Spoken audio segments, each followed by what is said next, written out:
the implementations of potentiality. So a common gripe about the implications of mind over matter is that whatever it is that needs to be done is not immediately clear. Therefore, there is a problem of applying it. So then let's talk about practical application. As I've indicated many times before, the reason this is seemingly so difficult to implement is because of the conditioning of the consciousness, which is fixed on a description of reality that doesn't reflect the truth. We could refer to this false description of reality as the monkey in the mirror syndrome. And right away, this will get people upset. For the truth is obvious, isn't it? We are material creatures in a material world, or maybe even spirits in a material world. And all you have to do is look and see it. We see a world, so it must be out there. We see objects, so they must exist on their own.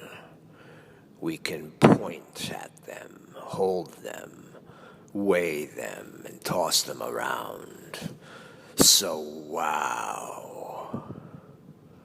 They have mass, density, and volume, shape, and a location. So this is really profound, powerful evidence that what's most real and existing is found externally, independent of the mind, which, of course, is simply a byproduct of whatever it is that is producing all these materials, aka God or the Big Bang. These wrong conclusions then become the foundation for a lie that is accepted as the truth. And hence all subsequent observations and experiments that inevitably follow build upon this lie, until finally the truth is so deeply buried, so completely and utterly covered over with layer after layer of empty, complex appearances, that all possibility of discovering the truth becomes next to impossible. So much so that even if the truth is somehow presented and not instantly shot down by the automatic defense system that keeps the false description locked into place, it will be extremely hard to comprehend, very easy and comfortable to dismiss, and likened to an impossibility of functionality, since thinking about it doesn't produce empirical insights nor tangible results. Not to mention that even thinking about it is a rare possibility of chance, due to the attention being trained to fixate on a plethora of distractions and diversions. Who wants to even consider these things when there are so many desires to chase and so much perceptual sense candy to consume? So then, how is one supposed to negotiate this dilemma? Well, we can start off by making a conscious effort to treat this reality differently than how we've been treating it thus far, via our default conditioning. Rationality, reason, logic, and common sense, which in conjunction adds up to the common narrative in most people's heads, all serve as restricting parameters that keep the matter over the mind. And we like that idea, don't we? It relieves us of all responsibility, whether it be a god or some random event of a material universe. Something else has got to be responsible. So what is most clear and present and obvious becomes overlooked. The clarity of the attention loses lucidity and becomes forever transfixed on the perceptibles of illusion, never again to be able to consider the source of attention, unless there is an intervention. Enter the metasage. And I say unto you, guess what? Despite what you thought, no. You are not a byproduct of produced materials, believe it or not.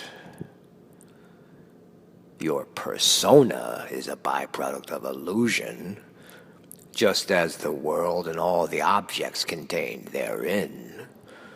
But the source of attention is not of illusion. That's why when I say to redirect the attention to itself, it should be understood that this doesn't mean yourself.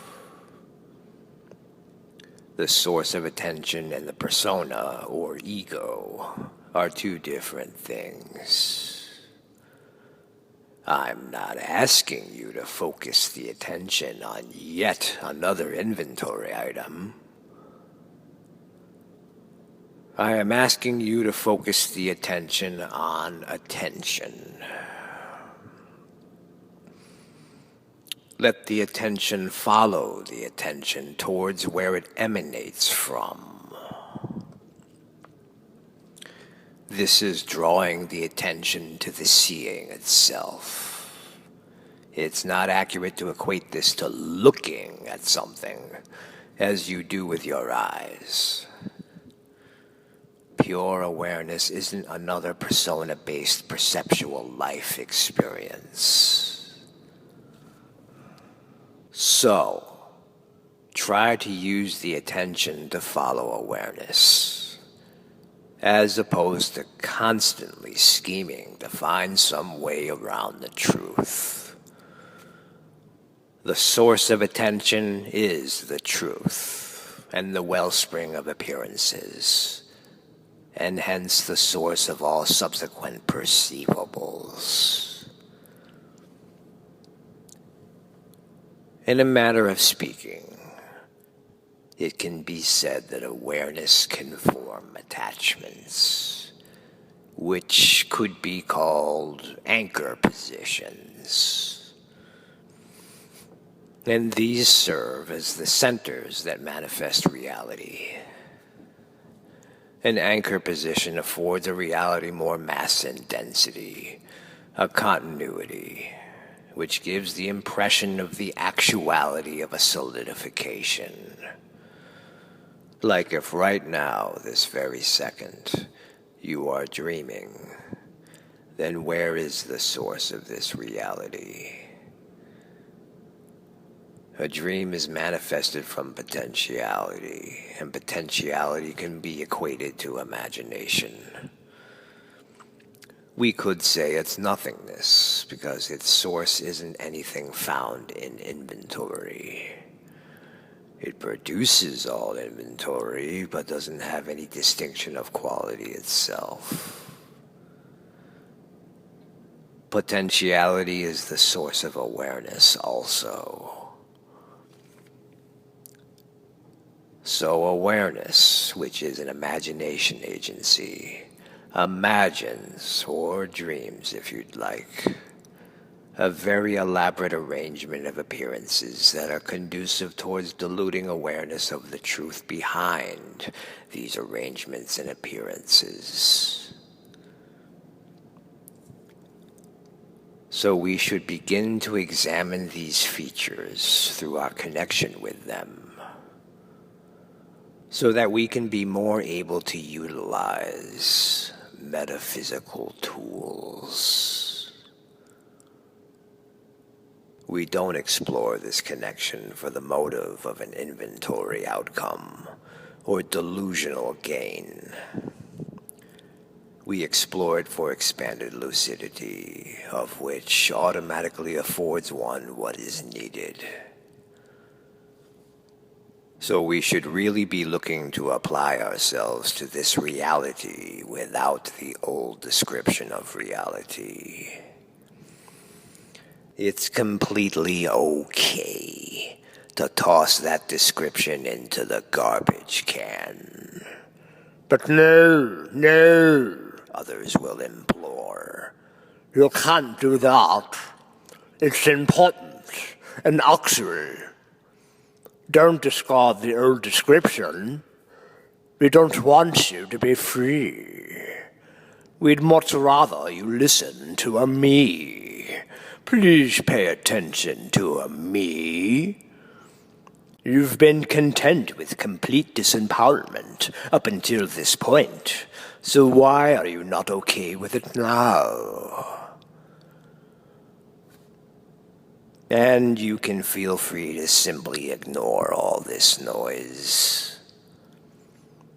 Yeah, there's gonna be a lot of fireworks and tap dancing to distract the attention right back on the perceptibles.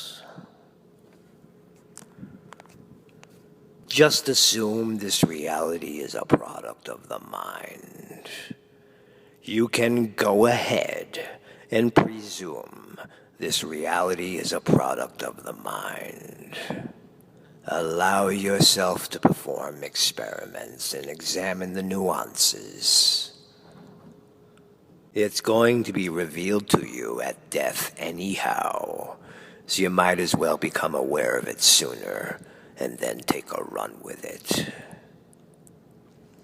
See if you can figure out how to utilize metaphysical tools of awareness.